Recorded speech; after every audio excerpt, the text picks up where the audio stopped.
الحمد لله نحمده ونستعينه ونستغفره ونعوذ بالله من شرور أنفسنا ومن سيئات أعمالنا من يهده الله فلا مضل له ومن يضلل فلا هادي له وأشهد أن لا إله إلا الله وحده لا شريك له وأشهد أن محمدًا عبده ورسوله أما بعد فإن أصدق الحديث كتاب الله وأحسن الهدي هدي محمد صلى الله عليه وسلم وشر الأمور محدثاتها وكل محدثة بدعة وكل بدعة ضلالة وكل ضلالة في النار أعوذ بالله من الشيطان الرجيم بسم الله الرحمن الرحيم وسيق الذين كفروا إلى جهنم زمرًا حتى إذا جاءوها فتحت أبوابها وقال لهم خزنتها ألم يأتكم رسل منكم يتلون عليكم آيات ربكم وينذرونكم لقاء يومكم هذا قالوا بلى ولكن حقت كلمة العذاب على الكافرين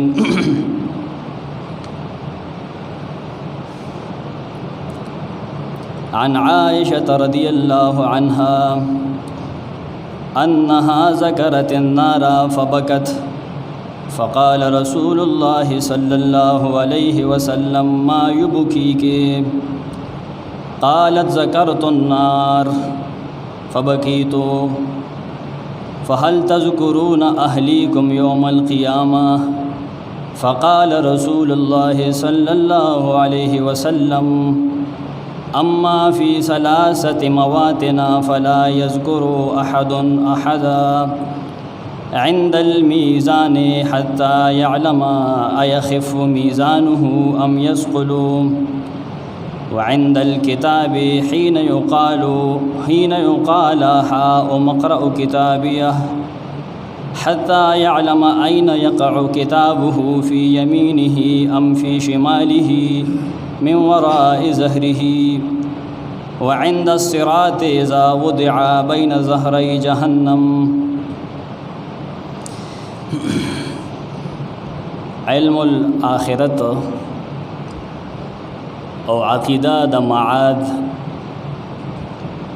باس بعد الموت چې ورته ویلی شي دا یو اهم عقیده ده. هر نبی څنګه چې هغه د توحید پرچار کړی دی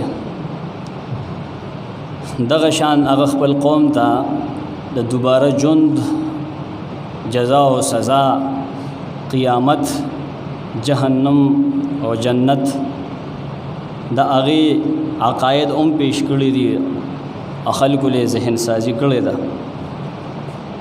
قرآن مجید په دې عقیده باندې بیا د نورو ادیان مقابل کې ډېره تفصیلي رڼا اچولې ده. نور چې کوم آسمانی او غیر آسمانی مذاهب دي په هغې کې دا عقیده په سنسو انداز کې موجود ده. تورات کې دې طرف ته اشارې ملاويږي، زبور کې هم د دې تصریحات هغه موجود دي او زبور کې په 9 باب کې دیتا د عدالت روز ویل شوی ده.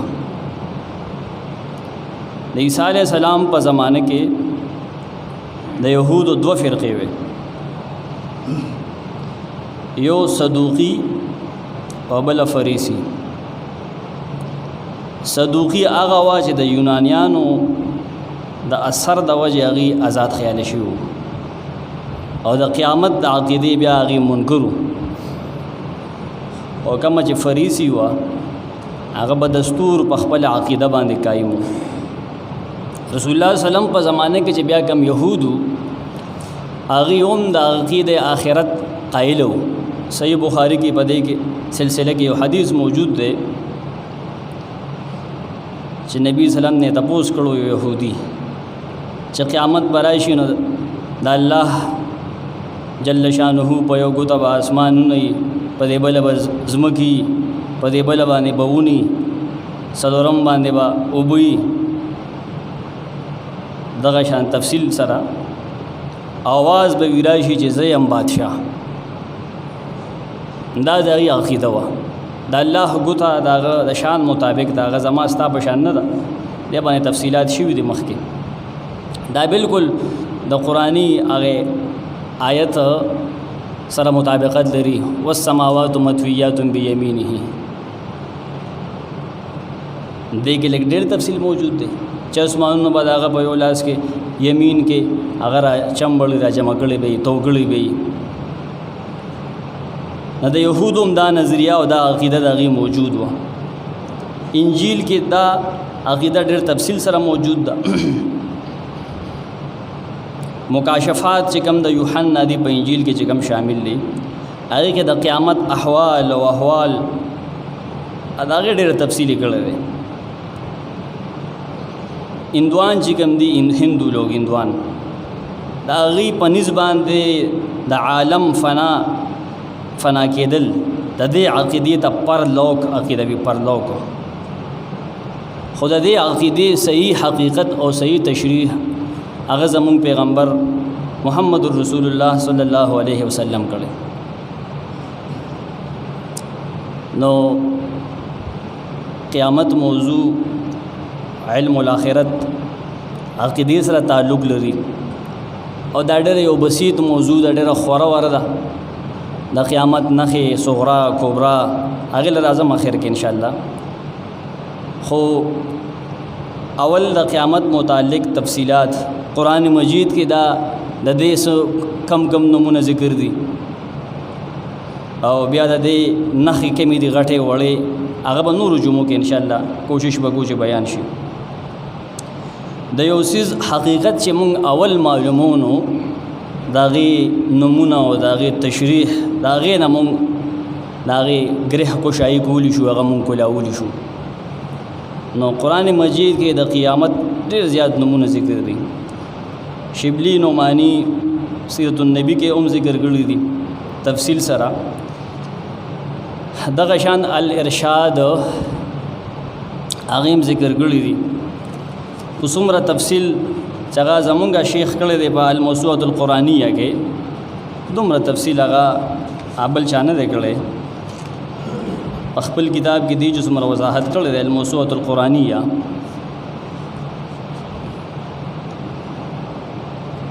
شیخ لیکي په دې کې چې فاما اسماء یوم القیامه فقد ذکرت 33 اسما.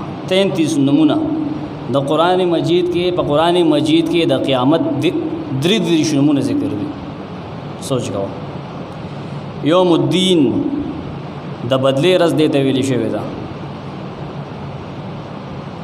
په دې ورځ باندې بتاته د ښې او د خپل بد عمل بدله ملاویږي. الاخرت دې ته ویل شوی.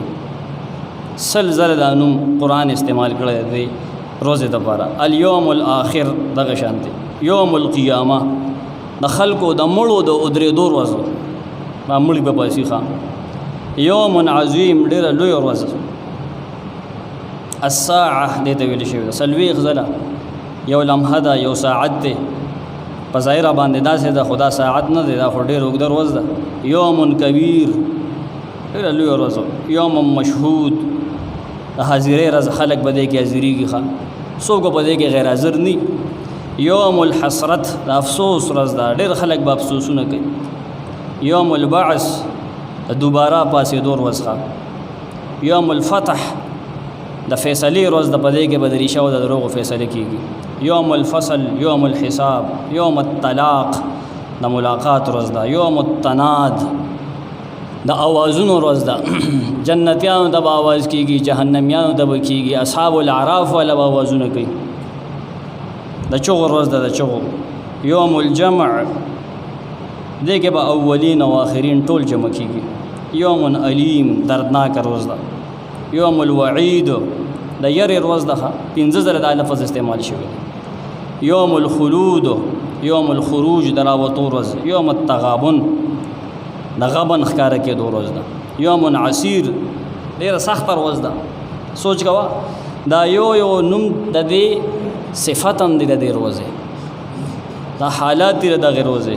یوم عبوس، عبوس مفردات لیکي د سینې د تنګېدو د وجې تندي باندې یا مخ باندې چې کومې چونډې راشي که نه هغې ته عبوس او عبس وایي. په دغه ورځ د خلکو سینې به تنګېږي، په هغې سره به تندو کې او مخ کې چونډې راځي. یوم ثقیل ډېره درنه ورځ ده. الیوم الحق دا برحق ورځ ده. ګورې ښه په دې کې شک نشته دی. الآزفه هم دې ته ویلې شوی دی قرآن کې، نږدې راتلونکې. ازفه اصل کې تنګ او لنډ وخت ویلی شي. نو قیامت د لنډ وخت د وجې دې په لحاظ سره دې ته ویلې، یعنې لنډ وخت مطلب ډېر زر راتلو والا دی. الواقعه واقع کېدونکې. اذا وقعت الواقعه دا قیامت مراد دی که نه. الحاقه برحق ورځ ده. القارعه کڼونکې ټکونکې ورځ، خلکو غوږونه به کاڼ شي په دې کې. الطامة الکبرى لویه هنګامه او لویه دماکه. الصاخه دا د صاخې ورځ ده، د چغو وهلو ورځ ده. صخه یصخو کله چې یو ذی نطق یو خبرو والا ډېر په تیزۍ سره آواز کوي او کرخت پن پای کې راشي، نو په دغه ورځ به خلک ډېر سخت چغې وایي خلک. الیوم الموعود هغه ورځ چې د هغې وعده کړې شوې ده راتلو والا ده. د دې آخري نوم 23 تم الغاشیه خورېدونکې، خلکو له پټوونکې. دا ورځ په خلکو را خورېږي. افامنوا ان تأتيهم غاشیة من عذاب الله هل اتاک حدیث الغاشیه. خلق به پټي، لوگوں کو ڈانپ دے گا. نو قیامت د دې ډېر قرآن مجید ډېر تفصیل کړی دی. دا عقیده مشرکین د مکې هغه په دې کې په تردد کې وو، په شک کې وو. ایمان بالآخرت او عقیده د علم الآخرت د دې تفصیل کتابونو داسې کړی دی. ما شروع کې هم وایي چې ته معاد او معادیات او علم الآخرت وایي. یونانی او په گریک لینګویج زبان کې دیتا اسخاتوس وایي. د آخرت تعلیم اسخاتوس. او زمون الارشاد الى صحیح الاعتقاد زمون علماء لیکي الارشاد الى صحیح الاعتقاد صفحه 353. والایمان بالیوم الاخر معناه د دې نه مراد څه دي چې د تصدیق وکړې د هر هغه څه ما بعد الموت چې د مرګ نه وروسته وي. دا به معنی چې اوره مرګ حق دی، مرګ به ما راتلو والا دی، هم په ما به راځي. مرګ به مونږ ځان نه منو. زمونږ والد صاحب وایي مونږ مرګ منو خو بل نه منو. د مرګ نه پس چې څه راځي دا ایمان بالآخرت کې داخل دی. دا به منې که هغه عذاب د قبر دی که د عذاب مزیدي. وبالبعث بعد ذلك والحساب د مرګ نه پس پاسېدل، اوچتېدل او حساب کتاب. والمیزان او تول بکیږي، تول ستا د نیک او د بد عمل تول بکیږي. په دې عقیده ثواب او د عقاب او د جنت او د جهنم او ټول هغه سمنل چې الله د قیامت په باره کې بیان کړی دي دې ته ویلی شي عقیده د آخرت. او دې ته یوم الاخر ولي وي ځکه چې آخر کې راځي که نه لتأخره عن الدنیا. د قرآن د دنیا نه وروستو ده که نه، تأخر کې ده، وروستو ده، دې پسې راځي. نو قیامت چې د ساعت د هغې نه مخکې شروع کې بسو د هغې علامات رسول الله سلام بیان کړی دي. زمونږ چې کوم عام متکلمین دي عقاید والے کتابونه لیکي هغه خو صغرا او کبرا کې بس په اسانه تقسیم کړی دي. صغرا او کبرا کم چې عرب علما دي سفارینی دي هغه په دریو کې تقسیم کړی دي. زبانن په دې اختصار کوم او بیا به آینده جمعه کې د یو نخې وضاحت کوم. دجال شو، مهدی شو، عیسی علیه السلام شو. کوشش وکړو لکه اختره پورې بلا جمعې دي یو نږدې جمعه کې بیا د قرباني مسائل بیان کوم. هغې نه مخکې چې کوم علامات راځي نو قرآن د حدیث او د قرآن په اصطلاح کې هغې ته ویلی شي اشراط الساعه. اشراط نخې د قیامت. اشراط د شرط جمع دی، د شرط نه دی، د شرطه جمع دی. او څنګه چې په قیامت باندې ایمان لرل ضروری دي داسې د قیامت په نخو باندې ایمان لرل ضروری دي. یاد ساته قرآن کې دې ته اشاره شوې ده فهل ينظرون الا الساعه ان تأتيهم بغتة فقد جاء اشراطها. یقینا د خلکو دا د قیامت نخې راغلي دي. ایمان په دې نخو باندې څه شو واجب دی. اشراط معنی علامات. واحد د شرطه دی بفتح الراء. د ری وړاندې سره نه د سکون سره ځکه چې د هغې معنی التزام ده او د هغې جمع شروط راځي. د قیامت نخې اختصار سره امام بغوی رحمه الله لیکلي لوامع الانوار کې جلد 265 کې چې وکانت بعثة النبي صلی الله علیه وسلم من اشراط الساعه. د رسول الله سلام نبی کېدل دا د قیامت د نخو نه دي. رسول الله سلام راتل هغه نبی کېدل دا یو غټه نښه ده. بیا لاندې موږ سره درې تقسیمونه دي په دې کې د قیامت په نخو کې درې غټ تقسیمونه دي موږ سره. یو هغه قسم نخې دي چې هغه ښکارې شوي دي بس تلي دي بیا نه راځي.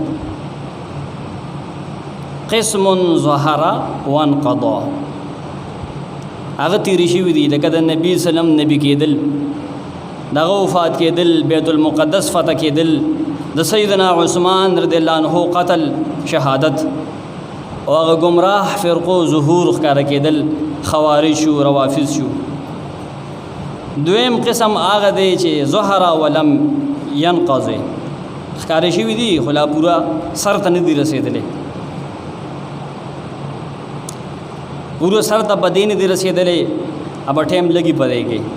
د هغې مثال دا دی نبي سلام فرمایل حدیث د مسند احمد قیامت به تر هغې نه قایمیږي چې په خلکو کې بختور سړی په دنیا کې به لکع ابن لکع ګڼلی شي. لکع بیوقوف د خلکو مشري به بیوقوفه سړی کی د دوو ټکو سربینی هغه به د خلکو مشري کوي. اوس مشران چولټ تاسو وګورئ هغه ټول احمق بیوقوفه بېدینه قل هو الله احد نه ورځي نه دا حالات دي. دا دویمه نښه ده او خلکو باندې به داسې وخت راشي بل حدیث ته یأتي علی الناس زمان داسې زمانه به راشي او د الله په ذات یقینو کې دا زمانه راغلی ده. هغه څه ده الصابر فیهم علی دینه کالقابض علی الجمر. په دین باندې د ټینګېدونکي مثال څه دی چې په لاس کې سروټ کې نیولي په دین ټینګېدل به دومره ګراني. ته فیسبوک او میډیا وګوره قسم دې د سړي نه ایمان وینځي ته به یو شی نه ګورې او ورته نیغ نیغ کېږي به دا بې حیایي ده چې نه ته واټساپ بچ دی نه ته ایمو بچ دی څه شی ګولو کې ما ته وګوره که نه چا به خوله واضح کړي چا به ښځې ښکاره کړي نه بې حیایي ده. ایمان باندې ټینګېدل داسې دی لکه چې تا په لاس کې سروټ کې نیولي. الحیاء من الایمان. بله نښه د هغې بل مثال دا دی د هغې دویم قسم چې په خلکو به داسې وخت راشي قیامت به وي تر هغې نه قایمېږي چې په جوماتونو کې به خلک بکواس کوي حتی یتباهى الناس فی المساجد. بل مثال دا پیش کړی نبی وسلم حدیث کې یکون فی آخر الزمان عباد جهال وقراء فسقه کم چې عبادت گزار خلق ته دا به جاهلی علم به ورسره ني بس ګیرې له او ټوپۍ له تسبیح له زور ورکړی خو نه د قرآن علم شته نه د حدیثو او کم چې علما دي هغه به فاسقانی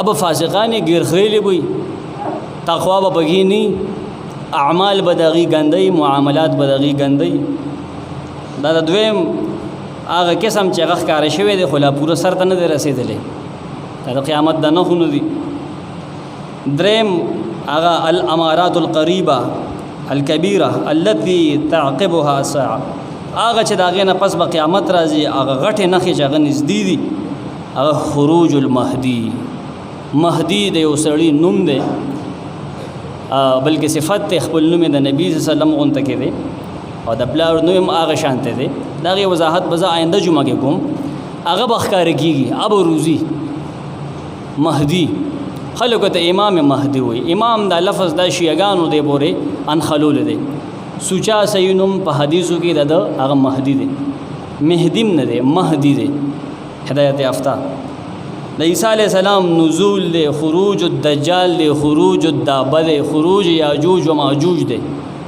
یاجوج ماجوج به روزي عیسی علیه السلام به راکوزېږي دجال به راښکاره کېږي دا تاسو ته ما لنډه نقشه کېښوده علم الاخرت قرآن مجید کې په کومو نومونو یاد شوي دي تاسو ته 33 نومونه ما ووایي 33 مخکې کتابونو کې هم د دې ذکر دی آسماني کتابونو کې هر نبی خپل قوم د دې نه یرولی دی د هغې نښې موږ ته نبي وسلم بیان کړي دي یو حدیث او یو آیت کم چې ما خطبه کې لوستی وو بس د هغې ترجمه کوم خبره بس کوم دا د ما په دې خبره دلیل دی چې انبیاو خپل قوم یرولی دی لکه څنګه سورة زمر کې ویلي دي وسیق الذین کفروا الی جهنم زمرا کافران به جهنم طرف ته روان کړي شي ډلې ډلې حتی اذا جاؤها تر دې چې دی جهنم ته راشي فتحت ابوابها کلو بکړي شي دروازې د جهنم دي ته وقال لهم خزنتها او بوي دي کافرانو ته څوکیداران د دې جهنم سبوت وي الم یاتکم رسل منکم آیا نور اغلی تاسو ته رسولان ستاسو نام یتلون علیکم آیات ربکم چې پتاسو ستاسو د رب آیتونه لوستي وو تاسو ته درس کړو وینذرونکم لقاء یومکم هذا تاسو د دې ورځې د ملاقات نه یرولې وې رسولان راغلی او کو نور راغلی قالو جهنميان به جواب کوي بلا ولنا رسولان هم راغلیو کتابون هم راغلیو خو افسوس صد افسوس کې شاهین نه بناتو صد افسوس ته مون سجده نه کړو ولکن حقت کلمت العذاب علی الکافرین فایده نه کړه درسونو دي ته الله فیصله د عذاب په دی لازم شو کافرو کنه دا دلیل دی په دی ټول امتونه ټول کافران چې جهنم ته ځي د هغې نه تپوس کېږي چې نبي راغلی او جي راغلی تاسو ته د دې ورځې نه یره درکړې وه که نه وه جي راکړې وه نو بس موږ نه ومنلې نه عذاب پې لازم دی عذاب پې ولې لازم دی ځکه چې کافر دی کافر ځکه دی چې آخرت یې نه منو عایشې بیبي تپوس کې د نبي صلی الله علیه وسلم نه نبي صلی الله علیه وسلم ول تپوس کې چې ولې جاړې جړل دی حدیث سند کې کلام شته دی هغه درست راځم عائشہ بیبي جړل نبی سلام ته ولې جاړې سو جړولې هغه وی ور راته یاد شه د جهنم اورډر خبره ولې حدیث کې راځي یاد کې مرګ هغه مزه ما ته ان کې مرګ یاد کې اذکر حازم اللذات یعنی الموت مرګ یاد کې مرګ ور راته یاد شه نو ما جړل هغه عائشہ بیبي نبی سلام ته فرمایل آیا تاسو به د قیامت پر ورځ باندې تاسو ته مونږ یاد یو خاوند او خزه ده خزه ته پوښ کوي د خپل خاوند نه تاسو ته مونږ یاد یو ته به یاد یم په قیامت کې سوچ دیو کې هر خاوند نبی سلام فرمایل هر چې درې زونه دي نه پاره کې چاته هیڅ څوک نه یادېږي داسې یو درې مقامات دي چې پاره کې چاته څوک نه یادېږي دا د قیامت سختې دي سوچ کوه یو عند المیزان د طول په وخت کې کله چې طول کېږي میزان قائم دی والوزن یومئذ الحق طول بکیږي حتی یعلم یخف میزانه ام یثقل طول بکیږي د طول په وخت کې پته سړی ته د بل چا نه لګي بس دی په ځان دی نفسي نفسي نفسي نفسي ده ته چې تر څو پته نه ده لګېدلی چې تله مې درنه ده که سپکه ده ته څوک نه دي یاد دی په خپل عاجز په ټینشن کې پروت دی دویم وعند الکتاب او کله چې عملنامې ویشلی شي او اویلی شي ها او مقرو کتابیا راشه او پلانیه راشه خپل عملنامه والا شابه اوازونه کېږي د ته په دې وخت کې څوک نه یادو تر هغې د دماغ کار نه کوي چې د ته پته ولګي چې ما عملنامه په ښي لاس راکوي که په ګس لاس راکوي اوس پیره یم که نیکبخته یم په ښي لاس راکوي که په ګس لاس دې وخت کې دې ټینشن کې دی دریم وخت وعند الصراط کله چې په صراط باندې خلک پورې وځي صراط هغه پل دی چې د جهنم د پاسه پروت دی